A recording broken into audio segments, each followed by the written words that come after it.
les filles et bonjour les gars. J'espère que vous allez bien. Aujourd'hui, je fais cette vidéo pour parler du Covid-19. Comme tout le monde le sait, nous faisons face à une pandémie mondiale et on peut observer que chaque pays et État réagit de manière différente pour combattre ce virus. Dans cette vidéo, je vous donnerai tous mes conseils et astuces récoltés à partir d'analyses scientifiques et par des instructeurs de survie capables de gérer des situations critiques. Conseils évidemment que je mets moi-même en pratique. Avant tout, revoyons ensemble quel est ce virus que nous combattons. Le coronavirus désigne une famille de virus qui touchent les voies respiratoires, dont fait partie le Covid-19 qui a fait son apparition en Chine à Wuhan. On sait identifier ses symptômes. De la fièvre, une toux sèche, de la fatigue, des courbatures, des congestions nasales, des difficultés respiratoires, des maux de gorge et des diarrhées. Ces symptômes peuvent apparaître progressivement ou être totalement absents. Pourtant, vous pouvez tout de même être porteur du virus. Selon l'OMS, 80% des personnes les plus à risque sont les personnes âgées ou avec des problèmes de santé tels que l'hypertension, le diabète et les problèmes cardiaques. Parlons maintenant de sa propagation. Toujours selon les sources de l'OMS, le virus se transmet par le biais de gouttelettes respiratoires expulsées par le nez et par la bouche, soit par la toux et les éternuements.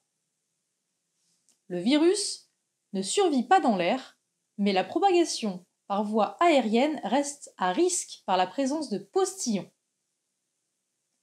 On sait aussi que le Covid-19 peut survivre jusqu'à 9 jours sur une surface de style plastique ou métal, ou même d'autres surfaces. Et que sa durée d'incubation dure de 10 à 14 jours, même si vous ne présentez aucun symptôme. Si vous êtes en bonne santé, cela ne veut pas dire que vous n'êtes pas porteur. C'est ici qu'on rencontre un problème.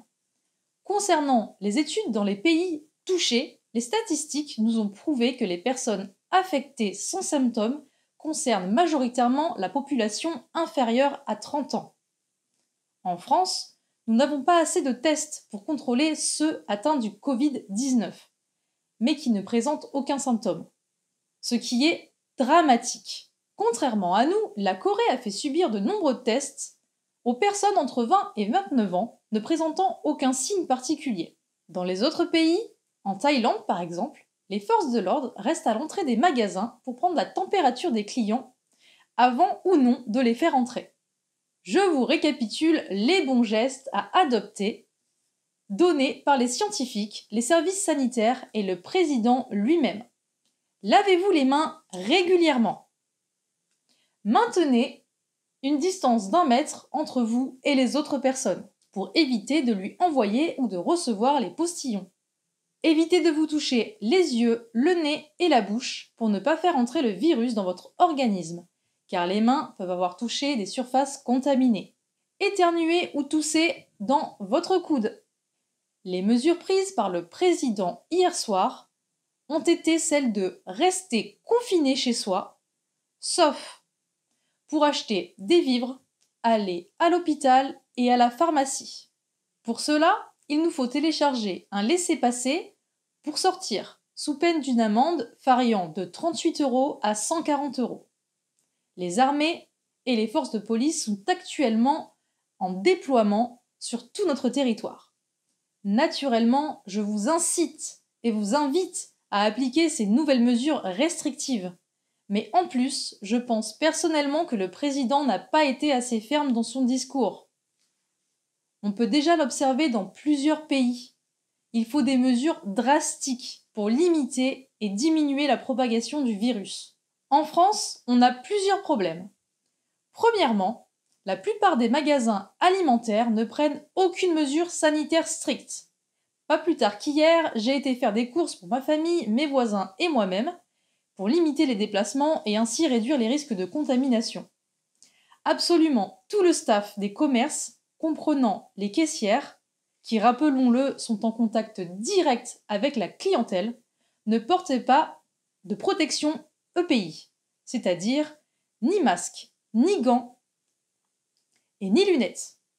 Ils ne disposaient pas non plus de gel hydroalcoolique, à l'exception d'un supermarché asiatique familial où tout le personnel était équipé de masques et de gants.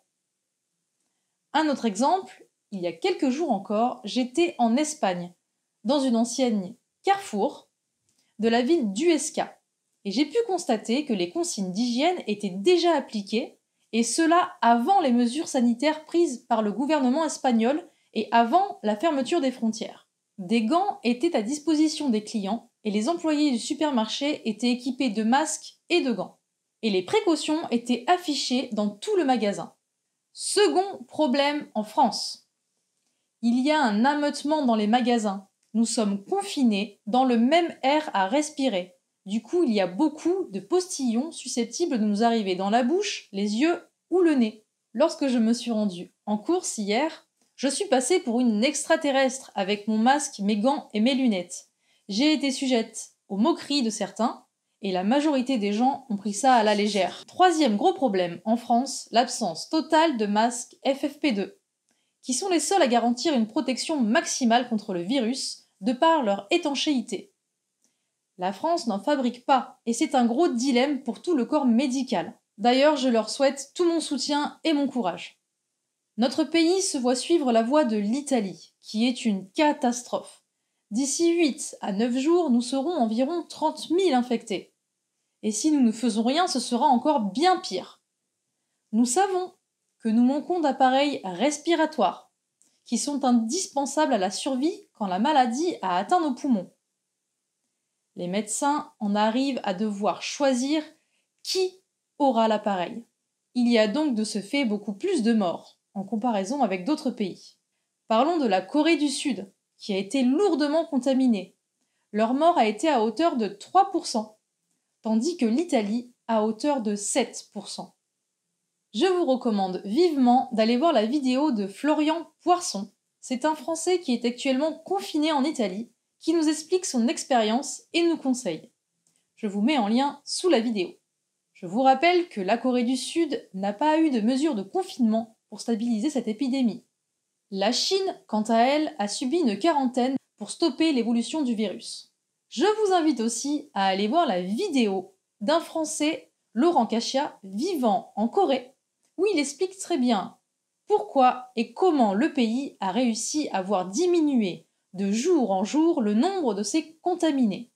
Et je vous mets également le lien sous cette vidéo. Je vais maintenant vous donner mes conseils, en plus des recommandations sanitaires en vigueur, pour vous mettre au maximum à l'abri. Si vous ne disposez pas de masque FFP2, actuellement en rupture de stock de partout, achetez un masque de bricolage, anti-poussière ou anti-peinture. Si vous ne trouvez pas, achetez des filtres à café et rendez-les étanches. Pour cela, prenez de la colle à joint silicone de salle de bain et faites le contour du masque. Je vous conseille de mettre plusieurs couches si vous avez des filtres à café. 3, c'est pas mal. Si vraiment vous ne pouvez pas faire tout ça, sortez avec un tissu épais recouvrant le nez et la bouche. Non, ça ne sert pas à rien, comme l'a pu dire Agnès Buzyn, politicienne et hématologue. Ça protège à hauteur d'environ 10%. S'il est étanche, vous serez encore un peu plus protégé. Cela ne sera jamais du 100%, mais c'est mieux que rien. Prenez aussi conscience que si tout le monde porte un masque, même un simple masque chirurgical, tous les porteurs ne pourront plus transmettre le virus. En Corée du Sud, ces masques FFP2 sont disponibles en pharmacie et distribués gratuitement dans chaque famille. Portez des lunettes à l'extérieur et en présence des autres, car le virus passe dans l'organisme par les yeux. Portez des gants en latex jetables. Vous pouvez les trouver assez facilement, ils ne sont pas en rupture. Ne vous touchez pas le visage. Vos mains ou vos gants peuvent avoir touché des surfaces contaminées. Essayez de vous débarrasser de vos tocs des doigts sur le visage. Surtout si vous êtes en présence d'autres personnes qui pourraient inconsciemment mimer vos gestes par empathie. Par exemple, si quelqu'un bâille et met la main devant la bouche, il vous faut éviter de le reproduire. Ne sortez pas de chez vous sauf pour aller faire vos courses. Et pour cela, privilégiez les drives.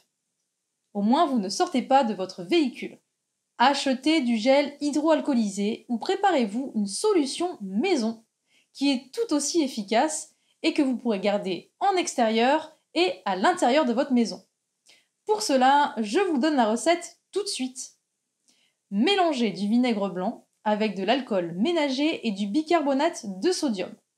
Désinfectez régulièrement votre environnement et vos surfaces.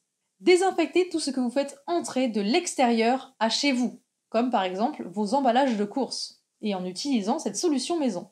Nettoyez vos vêtements à chaque fois que vous êtes sorti à l'extérieur avec. Prenez l'habitude de laisser vos chaussures à l'extérieur, comme le font les Japonais. Si vous êtes fumeur, arrêtez temporairement. Vous laissez une grosse porte d'entrée au virus qui s'attaque principalement aux poumons et aux voies respiratoires. Reboostez votre système immunitaire avec de la vitamine D, des oméga 3, de la vitamine C, des probiotiques, des infusions de pépins de pamplemousse. Et vous avez encore plein d'autres infos sur le sujet sur internet. Ou alors, posez-moi vos questions. Attention!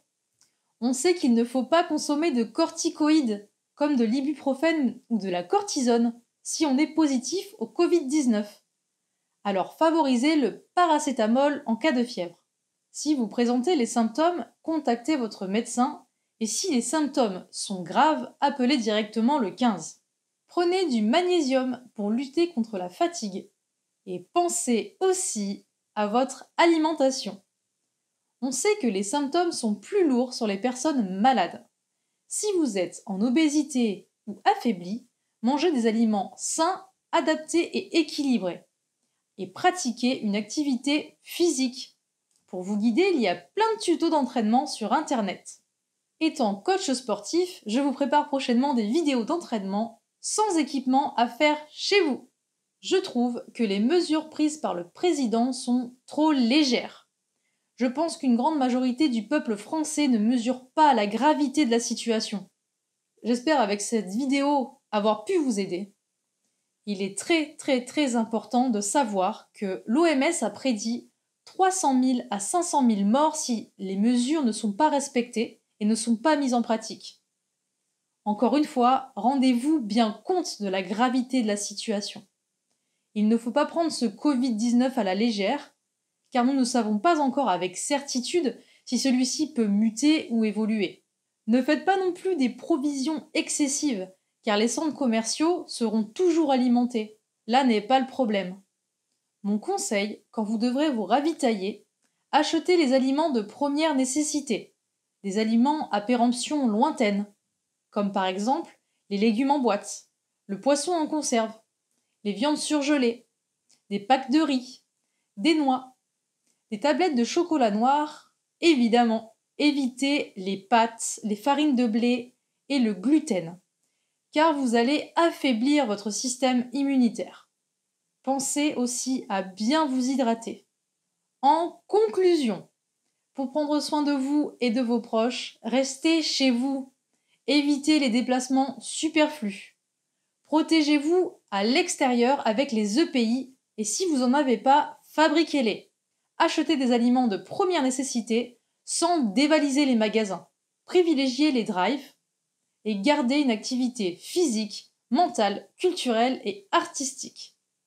Et surtout, tenez-vous constamment informés concernant l'évolution du Covid-19. Et c'est en respectant toutes ces choses que nous mettrons un terme à cette propagation. En espérant que mes conseils seront bénéfiques, je vous souhaite à tous de rester en bonne santé et de garder un esprit positif et d'entraide. Comme notre président l'a dit, nous sommes en guerre contre ce coronavirus. Et je cite, « L'humanité devra mettre un terme à la guerre ou la guerre mettra un terme à l'humanité. » Prenez soin de vous, où que vous soyez dans le monde, et merci à tous d'avoir regardé cette vidéo. C'était Prixim CTT, je vous dis à la prochaine. Salut!